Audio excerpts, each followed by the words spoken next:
Yep, go ahead. My name is Dan Tro, and yeah. Hello, my name is Maya Jo, and we're basically going to be talking about food deserts today. And I guess, hold on one second. The definition for that would be, kind of lost it for a second. Does somebody have it in front of them? Help her out, she's in your group. Okay. That's Well, I could say our question too, real quickly. okay. Our question is, what causes food deserts in Indian country and the effect they have on these communities? And Hi, so my name's Charles, and then, yeah.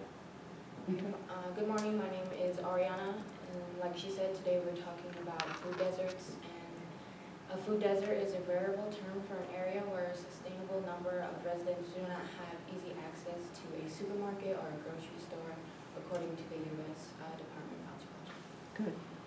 Department of what? Agriculture. Okay. my name's Tegan, and Marion should give me too old the information. So, do you want to start off with your summary? Sure. So my summary is the effects of food deserts on early childhood development. And it goes, according to Tran Long Dunk, food deserts were first mentioned and talked about in the early 1900s. They described it as an urban or rural area with low access to healthy and nutritious food. People who have to live life with a food desert puts them at a higher risk for health problems later on in life, especially kids. If they have to grow up in a rural area like that, it already puts them at a risk for poor growth and development. Not only is that bad for a kid, but for the parents as well. Not having the resources for a healthy lifestyle can be challenging and hard to raise kids or have a healthy lifestyle for your kids. Food deserts are still a part of today's society, and people mostly go for them if they have low income for healthy food or if that's all they can afford. Not just affecting the Native American communities, but communities all around the world who struggle with food deserts. As a small community, we can somewhat prevent it by the small communities growing their own resources and food so they can have somewhat of a healthy and happy lifestyle.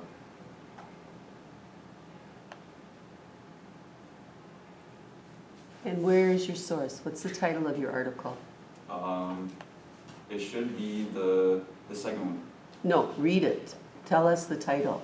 Oh, the title. Yes. The effects of food deserts on early childhood development. Okay.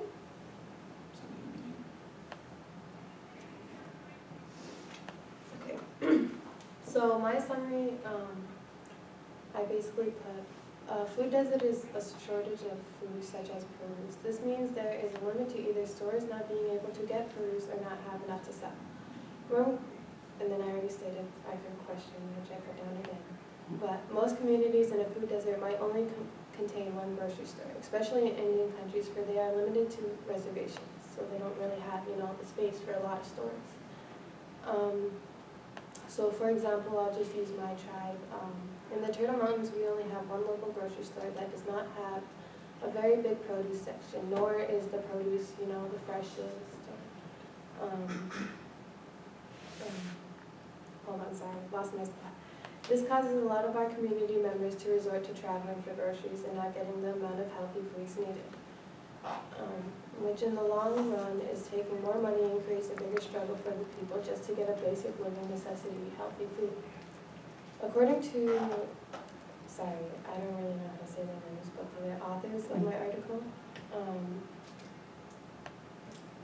they basically did like a survey, kind of, to conduct ways to show how food deserts could be helped and the rights that the communities do have to do, what they're able to do. So, like, examples is reestablishing farmers and hunters markets that provide the sales of more traditional and healthier foods. This brings the food needed into more reservations, so they'll have more traditional foods, they'll have markets right in town, they'll have more than just that grocery store. Another solution would be to start up community gardens that contain traditional foods and produce. This would provide fresher produce for the people and teach younger generations how to help and give back to their reservations. Good job.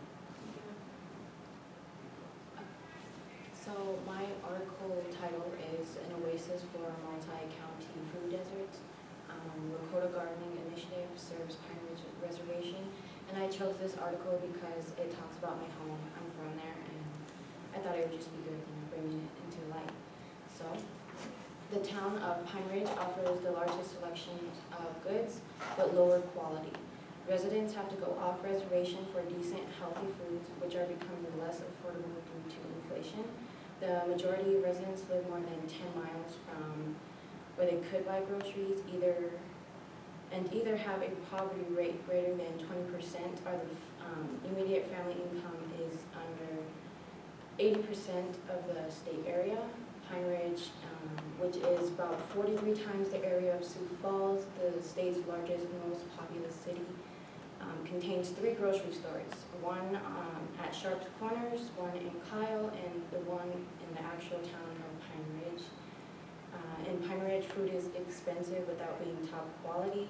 The options are not very good, and the selection of healthy food at the grocery stores is really limited, and they have a lot of processed goods that are high in sugars and carbs. But a solution, a project called the Lakota Food Sovereignty Coalition, is the Oglala Lakota response to the food insecurity. The project has a chicken farm, an orchard, and a vegetable garden. Members of the Lakota Food Sovereignty Initiative farm 1.5 acres of land on Pine Ridge Indian Reservation in South Dakota. This project aims to provide access to healthy foods, but also at a lower cost for rural families. Good job.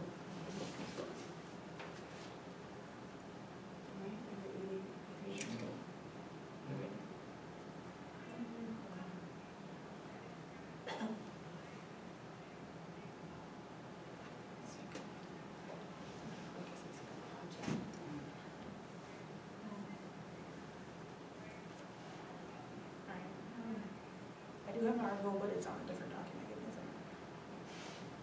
The article I chose is a case study in local food sovereignty. I think I pronounced it right.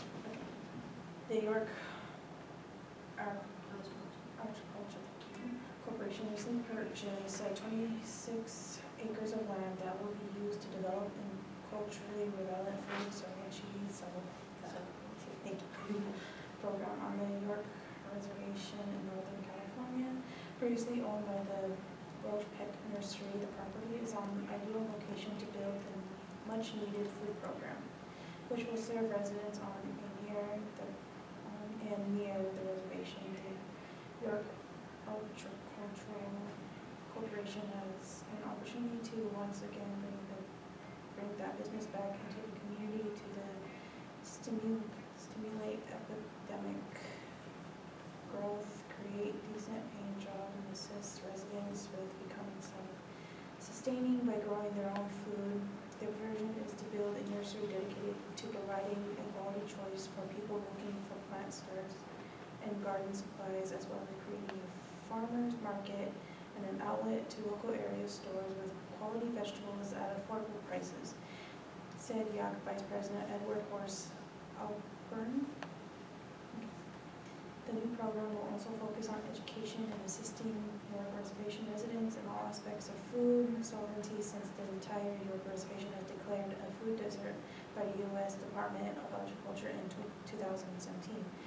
A multitude of studies have been done on the area, and a small number of grants have been awarded to build a healthy, sustainable, culturally centered food system, with a tentative opening date of April 2021. The York Agricultural Corporation will bring the dream of the community to reality and be a supplier of locally sourced, non-GMO, high-quality vegetables and vegetable starts in combination with quality vegetable starts, healthy vegetables and supplies, gardening how-tos, and community workshops to further educate residents on the benefits of growing food we also provided to the community. You know Fred Delpa?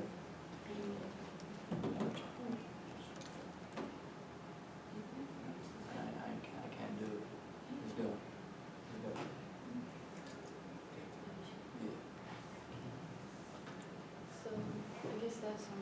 Those are your summaries? Okay, so we heard in the audience perhaps some solutions. So what was one positive, Ariana, about your article? What was something that you thought was a highlight? I thought the highlight of it was the Lakota Food Sovereignty Coalition. They decided to make this project in 2007, and since then, they slowly blossomed into a complete farming operation. Like I said, with a chicken farm, an orchard, and a vegetable garden. And with that, they're helping the community and giving back. And with these healthy foods, they're giving back to the rural families at a lower cost rather than at like urban grocery. Was that the first article you found? Yes, like I said, it caught my attention really fast because I'm from Pine Ridge, that's my home, so I was like, this is perfect. I would like to talk about my home and stuff. Good. Any questions or answers or conclusions from the audience? We call it a Q&A after a group. I was just wondering if you know, it said that York Garden was opening in 2021. Do you know if that happened or if that's in California though?